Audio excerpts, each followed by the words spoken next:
10 विधानसभा में हम लोग लड़े तो इंशाअल्लाह ताला इतना दावा के साथ हम कह सकते हैं कि गया जिला की आवाम और जनता हम लोग की 8 सीट कामयाब करके भेजेंगे। आरजेडी के लोग कहते हैं कि मुस्लिम समाज के लोग मेरे साथ हैं, लेकिन आप कह रहे हैं कि मुस्लिम समाज के लोग मेरे साथ हैं। तो क्या मुस्लिम समाज के लोग आपके साथ आ पाएंगे? क्योंकि बिहार में माना जाता है खास करके कि मुस्लिम समाज के लोग आरजेडी के साथ हैं। साथियों नमस्कार, आपने देखना शुरू कर दिया है डिस्ट्रिक्ट न्यूज बिहार। देखिए हमारे साथ AIMIM के नेतागण यहाँ पर उपस्थित हैं गया जिला के। हम जानना चाहेंगे कि बोध गया विधानसभा को लेकर के ओवैसी साहब के पार्टी भी कमर कस रही है, तो कौन प्रत्याशी है, किनको मैदान में उतार रहे हैं, क्या बोध गया का मोमेंट है, कैसे बदलेगा, बोध गया में क्या विकास हुआ है, कितना विकास बाकी है, हम जानना चाहेंगे। हमारे साथ युवा नेता क्या नाम बताए थे सर? जावेद अली। युवा नेता जावेद अली जी हैं। हम जानना चाहेंगे कि आगे क्या करना चाहते हैं, खास करके बोध गया विधानसभा को लेकर के। तो सबसे पहले मेरे चैनल में आपका स्वागत है और ये बताइए कि जो आपका पार्टी है AIMIM, पार्टी के बारे में बताइए और आपका पार्टी के आगे का मिशन क्या है, इसके बारे में बताइए। नमस्कार। और सबसे ज़्यादा शुभकामना आपको इसलिए देना चाहते हैं डिस्ट्रिक्ट न्यूज़ को कि आज हमारे वाइट ले रहे हैं, धन्यवाद। और आपका सवाल है कि पार्टी संगठन हमारी AIM, तो AIM बोध गया विधानसभा में 39 पंचायतों में बहुत बेखूबी से और मजबूती से ज़मीनी स्तर पे काम कर रहे हैं और आने वाला आगामी 2025 के जो चुनाव है नवंबर में, इंशाअल्लाह ताला हम लोग एक प्रत्याशी देने के मन बना चुके हैं और देंगे। बोध गया विधानसभा में अपना प्रत्याशी इस बार उतारिएगा। अच्छा, आपका पार्टी जब से बना तब से बोध गया विधानसभा में चुनाव लड़े कि नहीं लड़े? ये तो फर्स्ट टाइम होगा। पार्टी जब बिहार में 2015 में आई तो 6 सीट पे लड़े, फिर 2020 में 20 सीट पे, अब इंशाअल्लाह ताला देखिए 2025 के चुनाव हम लोग बोध गया मगध डिवीज़न में जो है जिला में 10 सीट है यहाँ पे, तो हम लोग सोच रहे हैं कि 10 सीट पे संगठन की तैयारी है हमारे जिला अध्यक्ष जफरुल बारी साहब के नेतृत्व में और बहुत मजबूती से तैयारी है ना। बिल्कुल। गया जिला के सभी सीटों पर आप लोग चुनाव लड़ने के लिए तैयारी में? बिल्कुल बिल्कुल तैयारी है, इसलिए कि गया जिला के जनता तमाम पार्टियों ने 75-78 बरस में ठगने के काम किया, प्लस में लोगों को इतना रेडिकलाइज कर दिया, माहौल हिंदू मुसलमान कर करके नफरती माहौल चला दिया। अब जनता सोच रहा है कि जो विकास की बात करे, जो संविधान की बात करे, जो इंसाफ की बात करे, जो सम्मान की बात करे, हम उसके साथ में हैं। तो इसीलिए जनता की पुकार है, ये हमारी पुकार नहीं है, बोध गया विधानसभा की जनता की पुकार है कि AIM बोध गया विधानसभा में अपना प्रत्याशी दे और जनता यहाँ के आशीर्वाद और दुलार से जिताने का काम करेंगे, है ना। देखिए आपका पार्टी जिस बेसिस पे बना है, खास करके मुस्लिमों के हित में बात करते हैं, मुस्लिमों की लड़ाई लड़ते हैं, दलितों की लड़ाई लड़ते हैं, है ना। तो दलितों का लड़ाई कहा जाता है कि सभी पार्टी लड़ाई लड़ते हैं, लेकिन विशेष रूप से लोग जोर देते हैं कि M22 समीकरण। तो क्या M22 समीकरण को आप तोड़ पाएंगे या फिर M22 समीकरण के साथ महागठबंधन में जाएंगे? M22 समीकरण 90 में था, अब 90 के दौर ख़त्म हो चुका है। अभी 2025 है, लेटेस्ट और मॉडल ज़माना है। जिस ओर जवानी चलती है उस ओर ज़माना चलता है। तो जवानी है यूथ जो AIM के साथ है, जो मुसलमान में यूथ है 80% जो AIM के साथ है, और ख़ास करके मुस्लिम समाज छोड़ दीजिए, दलित में जितने भी वर्ग जाति है वो सब हमारे साथ में है। जैसे हमारे रुपेश जी हैं, पासवान समाज से आते हैं, ये पार्टी के भी सेक्रेटरी हैं मेन विंग में, हम युवा में हैं। तो सब समाज का लोग है हमारे पास, ये राजपूत भाई हैं, बावन है, मांझी समाज के लोग हैं, सब समाज का लोग है हमारे पास एकत्रित। सब समाज के लोग आपके पार्टी में है? बिल्कुल है ना। बिल्कुल। गया के 10 विधानसभा में एकदम इस बार अपना छाप छोड़ दीजिए। बिल्कुल 10 विधानसभा में हम लोग लड़े तो इंशाअल्लाह ताला इतना दावा के साथ हम कह सकते हैं कि गया जिला की आवाम और जनता हम लोग की 8 सीट कामयाब करके भेजेंगे। असेंबली में अपना हक और हकूक़ की बात करने के लिए प्रत्याशी चुनेंगे और ईमानदार चुनेंगे जो सच्चाई से और दिलेरी से लड़े वहाँ पे विधानसभा में। देखिए ऐसा तो नहीं होगा, क्योंकि पिछले विधानसभा के चुनाव में आपकी पार्टी बिहार में लगभग अच्छा प्रदर्शन किया था और लगभग 5-6 सीट भी जीता था, लेकिन आपके विधायक को किसी पार्टी ने तोड़ लिया।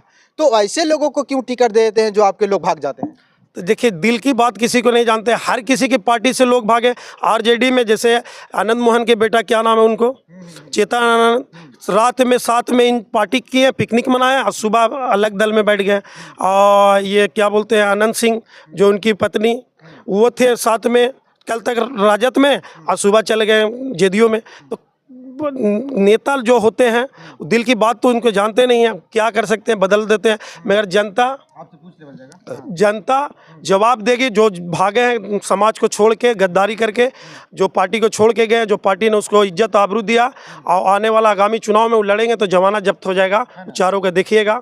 और अभी जो एक मिनट आपसे पूछ लिया जाएगा। आरजेडी के लोग कहते हैं कि मुस्लिम समाज के लोग मेरे साथ हैं, लेकिन आप कह रहे हैं कि मुस्लिम समाज के लोग मेरे साथ हैं, तो क्या मुस्लिम समाज के लोग आपके साथ आ पाएंगे? क्योंकि बिहार में माना जाता है खास करके कि मुस्लिम समाज के लोग आरजेडी के साथ हैं। पूरा मुस्लिम समाज, अब देखिए पहले वाला दौर खत्म हो गया मेरे भाई। अब सेकुलरिज्म राजनीति करने वाला किसी के बात पे मुसलमान नहीं आने वाला है।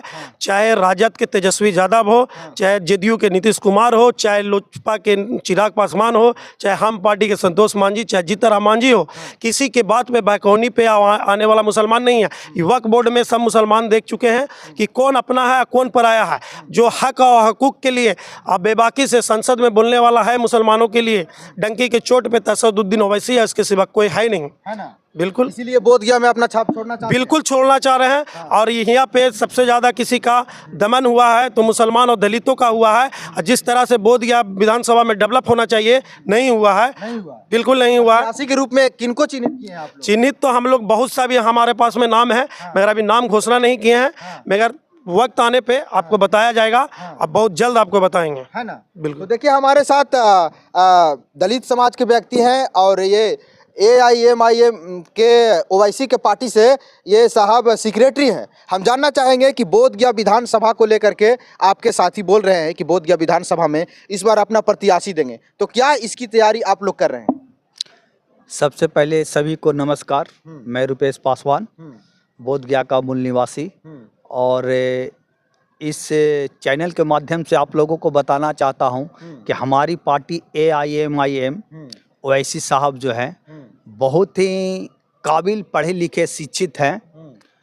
तो हम लोग उनके काबिलियत और वो हमेशा हमारे संविधान की बात करते हैं और हमारे अभी तक देश की गुलामी से आज़ादी के बाद तक जितने भी अभी हम लोग पीड़ित हैं वो मुस्लिम और दलित, ये दो ही समाज अभी तक पीड़ित हैं, जिसका लोग वोट तो लेते हैं मगर किसी का कल्याण और उद्धार किसी प्रकार से कर नहीं पाते हैं। तो इसके लेकर के आप लोग बोधगया में नहीं पूरे बिहार में बदलाव करने के लिए तैयार हैं? हाँ, हमारी पार्टी पूरे बिहार में लड़ेगी और बोधगया का हमारे जो मगध का जो क्षेत्र है, 10 विधानसभा का जो क्षेत्र है, उसमें हम लोग, हमारी कमेटी बहुत मजबूत है और पूरे ताकत के साथ हम लोग लड़ेंगे। तो आपके नेता तो बोधगया विधानसभा में, कि गया में तो आपके नेता पहुंच ही नहीं रहे हैं, तो आप तैयारी कर रहे हैं, तो जनता कैसे विश्वास करेगी? जनता विश्वास करेगी जो पीड़ित समाज के लिए जो सदन में आवाज़ उठाता हो, जनता उसको बेखौफी से देख रही है। और हमारे ओवैसी साहब और AIMIM की टीम जितने भी है वो बोधगया में, गया जिला में आ रहे हैं। हम उनका आगमन करेंगे, स्वागत करेंगे, इसलिए पूरा तैयारी बना रहे हैं। एकदम पूरा मजबूती से तैयारी है हमारा। है ना?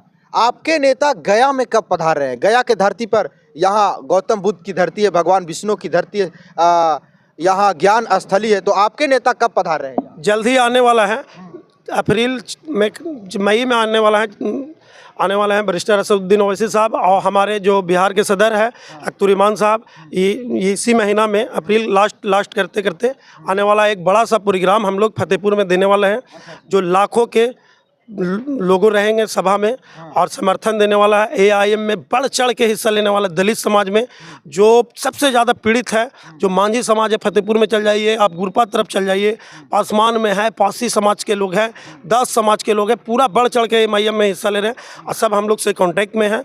और बहुत जल्द देखिएगा अप्रैल के महीना में लास्ट करते करते हमारे जो प्रदेश सदर हैं आने वाला एक बड़ा प्रोग्राम देंगे। और प्रदेश सदर अख्तुर साहब आएंगे, आदिल हसन साहब आएंगे, राणा रंजीत सिंह आएंगे, आफ्ताब साहब आएंगे हमारे जिला अध्यक्ष के नेतृत्व में, और एहसान खान और फसी जमा के नेतृत्व में सब पार्टी के तमाम लोग आएंगे। तमाम लोग जो जितने भी हमारे पार्टी के कार्यकर्ता हैं जिला के और बिहार के भी तम सीनियर नेता, बड़े नेता सब आने वाले हैं। जल्द आने वाला एक बड़ा प्रोग्राम हम लोग फतेहपुर में देने वाले हैं। है ना? आपकी पार्टी बिहार में कितने सीटों पर चुनाव लड़ेगा? अनुमानित हम बता सकते हैं कि 213 43 में भी लड़ सकते हैं, मगर संगठन देखा जाएगा कि कौन जिला में सबसे ज़्यादा मजबूत है। विधानसभा में बूथ कमेटी तैयार है कि नहीं है, और जिस विधानसभा में बूथ कमेटी तैयार है, ज़मीनी स्तर पर तैयार है, तो उस विधानसभा में इंशाल्लाह 100% उतारा जाएगा, किसी को नाराज़ नहीं किया जाएगा और मजबूती से लड़ा जाएगा और कामयाबी भी पाया जाएगा, है ना। बिल्कुल। तो देखिए हमारे साथ AIMIM के नेता लोग, कार्यकर्ता लोग हैं। इनका कहना है कि इस बार बिहार में 243 सीटों पर हम लोग मजबूती के साथ काम कर रहे हैं, और जहां मजबूत ज़्यादा हम लोगों को दिखाई देगा उस सीट पर हम लोग चुनाव लड़ेंगे। और ख़ास करके बोधगया विधानसभा को अगर देखा जाए तो बोधगया विधानसभा में इन लोग के काफ़ी तैयारी है। जैसे में अपना क्या नाम बताए थे? रुपेश कुमार पासवान। रुपेश कुमार जी और जावेद अली जावेद अली जी, रुपेश कुमार जी, जो कि बोधगया के रहने वाले लोग हैं, और इनके नेतृत्व में पूरे बोधगया विधानसभा में इन्होंने अपना टीम को मजबूत कर लिया। बाकी आप क्या सोचते हैं कमेंट बॉक्स में अपना प्रतिक्रिया दीजिएगा, क्योंकि AIMIM जो पार्टी है वो पार्टी केवल मुसलमान और दलित और महादलित की बात करती है। तो क्या इस बार विधानसभा के चुनाव में दलित, महादलित और मुस्लिम समाज के लोग ओवैसी साहब के साथ जाएंगे या फिर M22 समीकरण के साथ चले जाएंगे, ये तो देखना होगा। बाकी आप कमेंट बॉक्स में अपना प्रतिक्रिया दीजिए और वीडियो को ज़्यादा से ज़्यादा शेयर कीजिए। बहुत बहुत धन्यवाद।